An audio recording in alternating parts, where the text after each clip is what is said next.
What is going on, guys? Welcome to another episode of Pump the Brakes, where we react to everything that is going on in the NBA. And before we get into today's episode, make sure you guys like the video and subscribe to the channel. Now, we're going to get right into this. Let's just talk about it. Who is going to stop the Boston Celtics? Right now, they are on a rampage. Today, they won 140-88. It was unbelievable. I thought it would be much closer, especially with the way the Warriors have been playing lately. They've been playing some unbelievable basketball, getting back into that, possible contention, in my opinion. But today was just it was domination by the Celtics, and kudos to them. Even though they're my favorite team, I was really impressed by the fact they just came out and laid the hammer down. Jaylen Brown came out. He was dominant in that first quarter. Tatum let him go off with the rest of the guys, and he took his place in the second quarter. It seems like Tatum has been playing within the flow of the offense these past two games. He started slow with Dallas, ended with 32 points, and put his stamp on that game. Now, they actually rested all their starters in the middle of the third quarter. That's how, this game was out of reach by then. They were up at 50 points. It was unbelievable. Now, even when the Celtics made those first 10 threes in the first quarter, I thought to myself, Golden State has a shot to come back because a 20-point lead in the NBA is not safe. The three-point shot, you get cold, and to me, the Celtics rely too much on the three sometimes. But what I like about that second quarter was Jason Tatum was constantly attacking the basket. He put pressure on the rim. He didn't settle for the three. He took threes, yes, he did, but he did that after he had some layups and some free throws. And I was really impressed by that because that's what is going to need to happen in the playoffs for him. The Sixers earlier in the week actually were really focused on taking the three-point shot away, and they did a really good job against Boston. Boston made the adjustments and worked inside and then out. And they didn't make a lot of threes in that game, and they ended up winning. So that's a good sign because last year they were relying on the three, and if they weren't hitting them, they weren't winning the game. It was so predictable when they were going to win or lose. It was very inconsistent. This year it does feel different, but at the same time, the playoffs are around the corner. And we still have to see how they perform when the pressure is on them. I love Tatum, but I do have question marks about his reliance on the step back shot, relying on that 3-point shot, disappearing in moments where a team is going on a run, you're not responding. It's easy to do this when you're up big and blowing someone out, but when games are tight, are you guys going to execute? That's just been a question for them the past few years.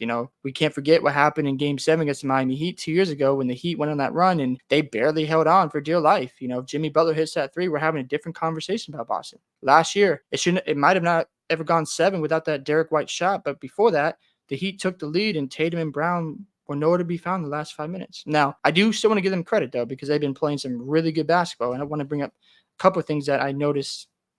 And this is what's going to help them in the playoffs because it really comes down to this. Jaylen Brown and Jason Tatum have to be the best two players against the other superstars on the basketball court. And if that doesn't happen, they're not winning a championship. I don't care what kind of role players they have around them. I don't care if they have like a Kevin Durant, like LeBron. I don't care who else is on their team. If those two guys are not better than the other two guys on the court, they're not winning.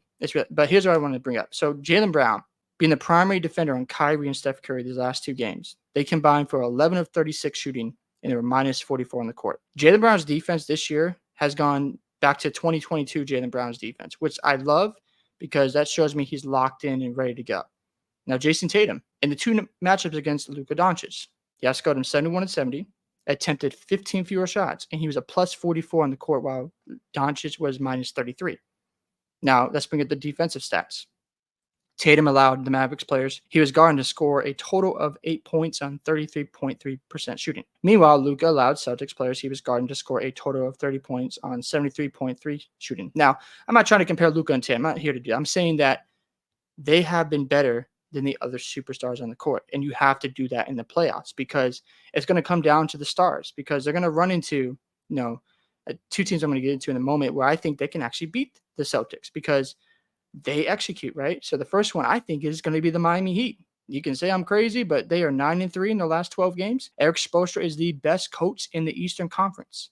If Miami matches up with Milwaukee, I think Miami's going to beat them again because Doc Rivers, we've seen it in the playoffs. He blows 3-1 leads. He has these moments where, he has these great rosters and then nothing works out. Yeah, I know the Bucks have been winning a lot lately, but they haven't really played anybody. So this is a big test for them this week when they have, I think they got the Clippers tomorrow. The Clippers won today against the Timberwolves.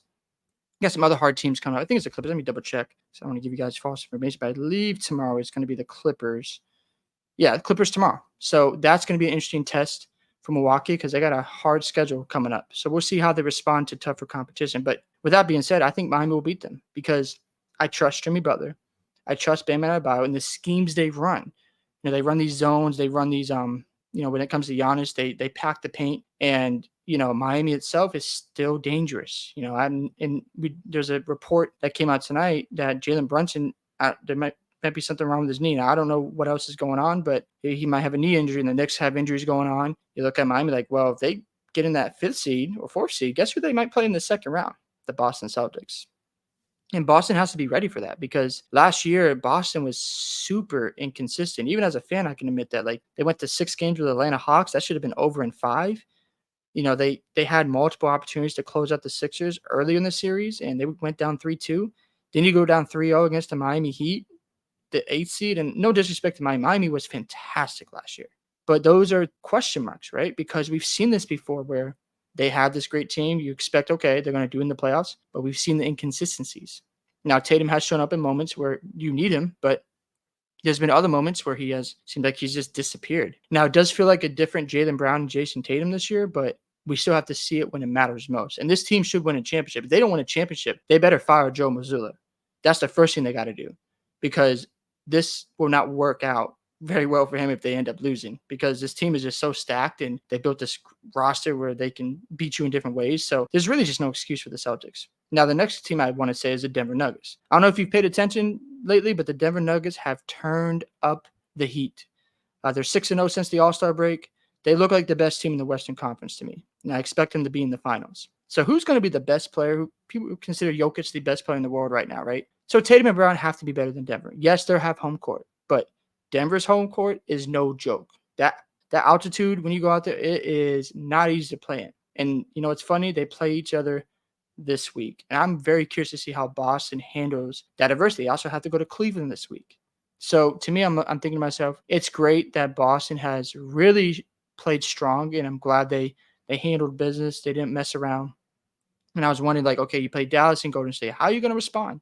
And they have done everything I needed them to do. But this week, how are you going to do in Denver when Denver goes on a 10-12 run and Jokic is doing everything he needs to do? Because you're not going to slow down Jokic. You're just not, right? And then the way Denver executes on the offensive end of the ball, they can run an offense. It's elite. They know what they're doing in the clutch. So it's going to come down to execution, because we saw last month or 2 months ago in Boston, Denver out executed Boston in their building. So Denver knows, like, hey, we're the champs. We know we can beat you guys. We've already won. They had the question marks about, well, can they get over the hump? They did. Now Boston has the same question marks. So even as a fan, I think those two teams can beat them. It would not surprise me whatsoever if Miami beats them again. It would not surprise me if Denver beats them in the finals, because these are question marks. And of course, Tatum in the finals 2 years ago, he didn't show up.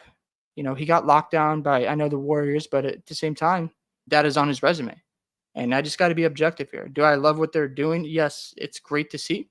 But at the same time, it's got to get done in the playoffs. And that's where, you make your money. So for Tatum and Brown, it's really this simple. They have to be the best players against the other superstars in the basketball court. And if they're not, Boston will not win the championship. It's really that simple. Do I think they're going to run through the East? Yeah. If they play Milwaukee, I think they beat them in 5. No offense to Milwaukee. I'm not moved. They'll get slaughtered by them. But Miami, that's going to be a bloodbath. I really believe that. So Boston has to be ready, because they are going to get tested. And, they better not come out. If they come out, I'm telling you, they come on the first round and they go 6 games against the AC, you better be concerned, because they should be able to win in 4 or 5 games in the first round and establish dominance early on. If they don't establish that type of energy, be concerned the rest of the way, because it's going to be quite a roller coaster for them. Now, they've been great at home this year, but in the playoffs, we've seen them lose a lot of home games, and that can't happen anymore. That's what they're doing now, has to carry over to the playoffs, right? It's great. You can be a great regular season team, but when it matters most, got to get the job done. So I'm very curious to see how they respond.